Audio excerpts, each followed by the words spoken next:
What up everyone, Alex and Carlos here in Abu Dhabi. We're ready to finish up a rather enjoyable 2025 season. Obviously next year there's a huge amount of regulations taking place, and to keep you guys updated and to let you guys know what we think about them, we'll open up these cards and give you our thoughts on how they are. Ready? Please go ahead.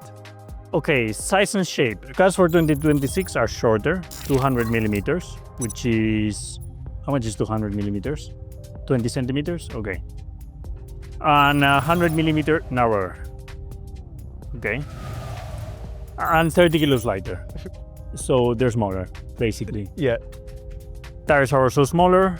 They're a scaled down version of the current tires, 5% smaller. So everything's gonna feel a bit tighter, no? In reality, we're talking about this much shorter, this much wider, and the tire is just a tiny bit. So I think the weight's going to be important just to make the cars a bit quicker. But realistically, I'm hoping the street tracks are going to feel a little bit less claustrophobic. Maybe some more overtaking opportunities. I feel like the cars are just getting too big now, and I think that's a good. I think it's the right trajectory, because I feel like on the next set of regulations after this, they're gonna go even smaller because they're gonna see the positive direction. Yeah, agree. Go.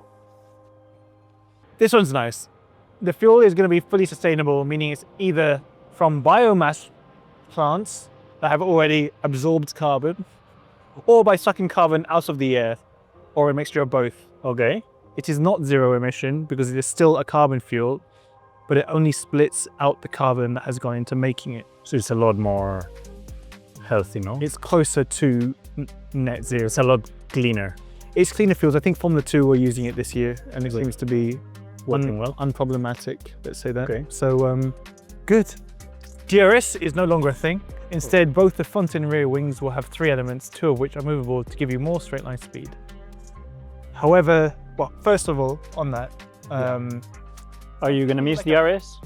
Well, it feels like it's still there. It's just front and rear DRS now. Okay, yeah. Is that fair to say? True. But it's not there to overtake. It's just there to make the cars quicker. It is. It is, Yeah. and I think it's going to be. I mean, we've driven it in the sim for a little bit. It makes the car slightly more balanced, rather than just rear oversteer when you open up DRS. Yeah. So safer. SLM, which is the new DRS, SLM Straight line mode. Straight line mode. You guys need to start knowing these things. SLM will be safe. Yep. And will be there for use, which is to make the cars quicker.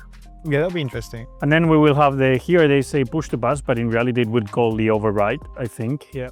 Which is basically the new overtaking mode, or the new overtake button that will give us extra bit of power to spend for, I don't know how the rules work. We don't know yet, but realistically, they're deciding. It's a lot of power at once, and it's not for free. So you need to be within a distance of the car in front.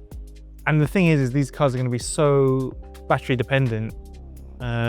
Yes, you can overtake into the next corner with a lot of power available to you, but the next corner you are likely going to have to save the battery. Exactly. And so chances of, I think personally, there's a lot bigger chance next year of you seeing overtakes and then getting re-overtaken the next corner. Yeah, I think that's going to be a weird thing of next year. You're going to see overtakes where we normally don't overtake. Yeah. Yeah. Okay. Because of all of this, the biggest lap time sensitivity will be how good you're keeping your battery at full. So this will mean keeping your RPM in the right window. And yeah, we will need to work a lot with our engineers to make the car efficient. I think it will be very different from the drive as fast as you can. Yep. It will be, for me, a efficiency formula. Be as efficient as you can, and that will take you to the fastest possible lap time. Yeah. It's going to be very confusing to begin with, I think. There's elements that are going to be happening next year where to go quicker, you have to go slower. And so what I mean by that is saving a bit more here, doing an extra thing in this corner, which will pay you off later in the lap or later in the race. And that side of it, drivers, we're going to have to learn to adapt to that And I think the bigger factor is the teams are going to have to use simulations and these kind of things to kind of give us the optimal way to drive a lap or to drive a race. So that, I think, in the simulator, what we've experienced is the biggest brain scratcher. Yep. And let's see. I think as I think As the the biggest, year to progresses- simplify it, is pushing harder doesn't mean you go quicker, which is sometimes, let that simmer. yeah, that's wise.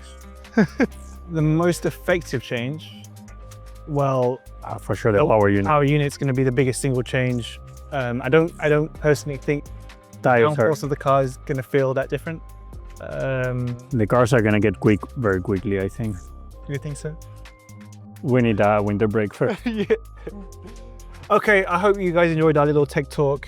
Not sure how much you learned, or maybe we've just confused you even more. But thanks for watching, and see you all next year. See you guys.